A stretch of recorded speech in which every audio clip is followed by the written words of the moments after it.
Hello, friends. Welcome to the SIPS series.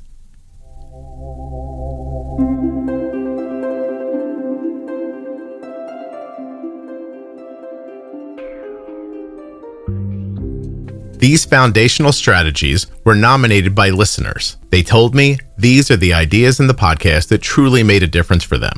So I distilled them down into short, actionable insights. There's not going to be any fluff or complex jargon, just practical, real-world diabetes management that you can start applying today. And I know your time is valuable, so we're keeping these short.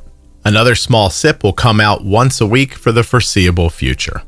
If you like what you hear, check out the Pro Tip series or the Bold Beginnings series for more. Those series are available in the menu at juiceboxpodcast.com, and you can find complete lists of all of the series in the featured tab on the private Facebook group.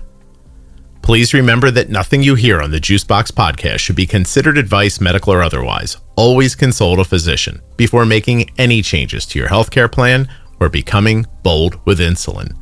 The questions you have, I guarantee you, there's answers to them in the Juicebox podcast, and it's all free.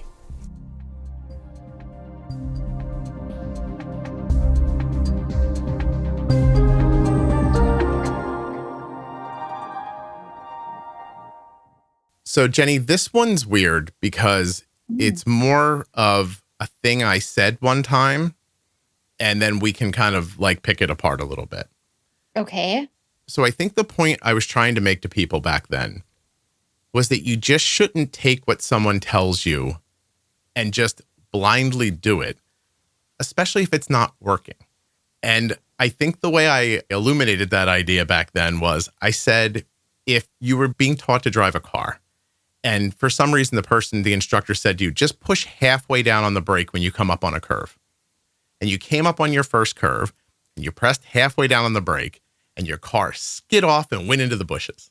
And you got your car out of the bushes and you got back in your car the next day and you approached that curve.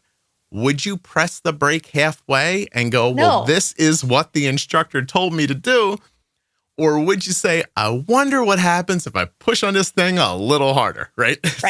Right. So in that driving situation, everyone learns how to drive and doesn't know what the hell they're doing at first, right? And you make these quick adjustments, trial by fire adjustments often while you're learning to drive. Which is why my father took me to a parking lot. Exactly. To drive. Like, so he could yell, stop. Like, we're not going to go on the real street. We're going to go around the parking lot. So he could yell, stop 1,000 times and still have trouble, right? Or have time. But my point is that a lot of this, my expectation from making the podcast from so long is that people just have different personalities. Like, of course, somebody goes to the doctor and the doctor says halfway down the brake pedal, they will not change. And there are plenty of people who hear that and go, hey, look, I drove into the bushes. I'm going to push harder and I don't care what you say. If you're in that first camp related to diabetes, you could end up for the rest of your life making small decisions that could go much better and never will. And so to me, I think you have to take control.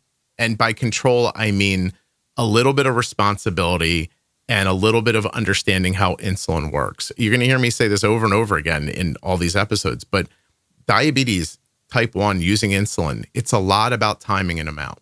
Relate that to my little story if it helps you or not. But what I'm saying is you got to learn how to set your settings. You got to learn how to change your settings.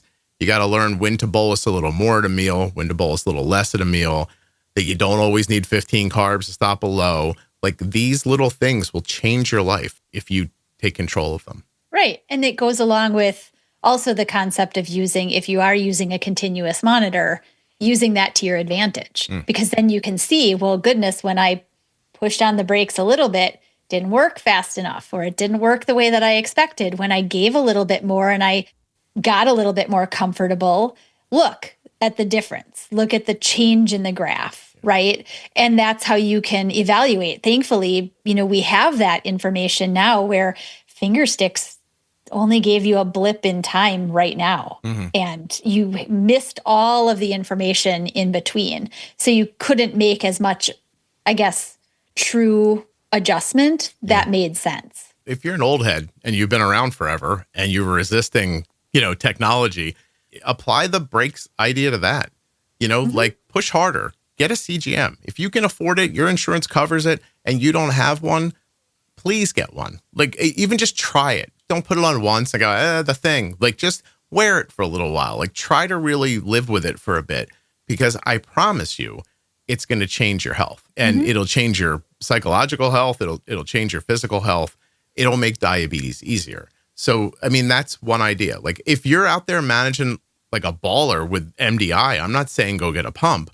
Right. But if you're struggling all the time, maybe give it a shot. You know what I mean? Maybe it would help. And I didn't mean for this to be about technology, really, but what you said really kind of like lit me up inside. Like, you've got to be willing to try things. Maybe that really is the message, right? Like, you have to try things to see what happens. You can't just say, well, the doctor told me, and this is what happened. So I did what I was supposed to do, and it didn't work. That's just diabetes. Because I promise you, it's not just diabetes. And I don't mean this in a boastful way, but if Jenny came to your house and bolused you, it wouldn't go that way, right? And if I did it, not. No. Can you imagine if you like showed up all proud? You're like, I'll take care of this, and nothing changed. Just because someone didn't give you good information doesn't mean that's your lot in life. Like, you can go get that information for yourself.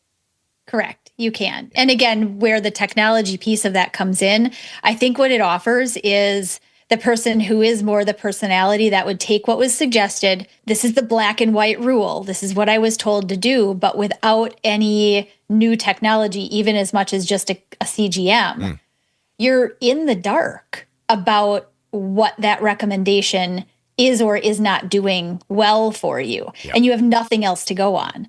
So if you want to gain some confidence and be able to step outside of just a baseline recommendation, not that you're not going to take it from the doctor or the clinician, you're going to try it, but then with more information, you can actually make adjustments, or you can go back and say, you know what, I tried this. This is what I saw.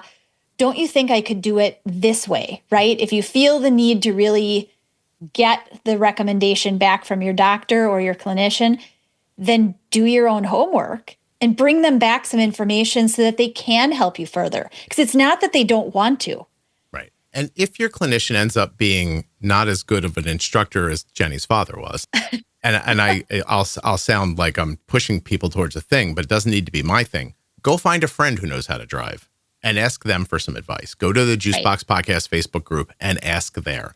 Like, go find another person with type 1. And if you can't find a person with type 1, I got over 55,000 of them you can go talk to in the Facebook group. Facebook group is free. It's a very kind, gentle place. Head over there. Ask your question out loud. Hey, listen, I've been seeing this happening. I told my doctor. My doctor says, don't worry about it. I'm listening to this podcast. Now I'm worried about it. Right. What do you guys think? Because the tiniest bit, you don't know which tiny bit of information is going to just light a candle in your mind and make you go, oh, I understand now. At some place on this list of shorts that we're doing, someone said, the thing that changed my life was when Scott told the story about the M&Ms. Like, that's simple. When I just said, like, and we'll do it another episode, but it's a parable. Like, it's a 60-second story about a thing that happened to me and my daughter in an endo's office. And 18 years later, some lady in Kalamazoo is like, oh my God, my blood sugars are better now. Because she heard that was the one thing that made her mind click into, and she went, oh, I know what to do now. Right. Yeah. Well, I will actually, to just put a plus towards the Facebook group, I think the quality sort of experts, I guess they're called now. I don't do much social media-ing. Yes. So I have a handful of lovely people who volunteer their time as group experts. Yes. When you ask a question, they will answer your question with links from the podcast that should help you. Which I love because, again, while it's valuable, the whole diabetes online community is valuable in many, many different arenas, CGM, pump use, blah, blah, blah, whatever it is.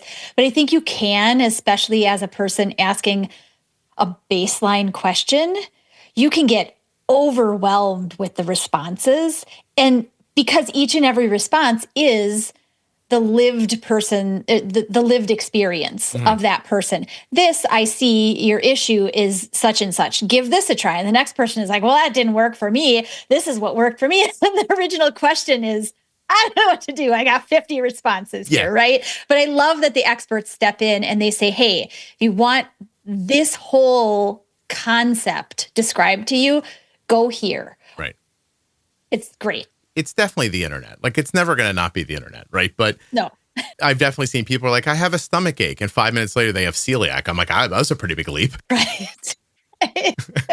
But Jenny's point is valid, and it's what makes it so valuable, which is everyone comes in with their experience. And the truth is, that's a real post I saw recently. Hey, my kid's stomach hurts.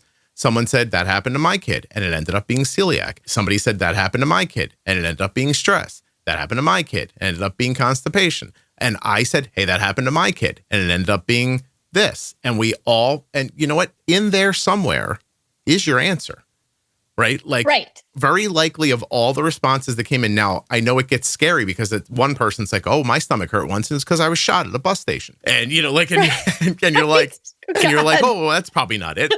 I would just take what everybody says, write it down, and go, I'm going to try to figure out if in here lies the answer. Right. And it normally does. But, you know, between me and you and everybody listening, please don't just accept that's just diabetes. It's the way it is. There's nothing I can do about it. And as much as I think there are tons and tons and tons of wonderful clinicians, I also believe there's probably an equal amount of them who are winging a prayer on it and don't know what the hell they're telling you. And they've told you something you think is a rule and it's not even right. And you're going to go live your whole life that way. So check into it for yourself. Push down on the brake if you're running into the weeds is what I would say. Good idea.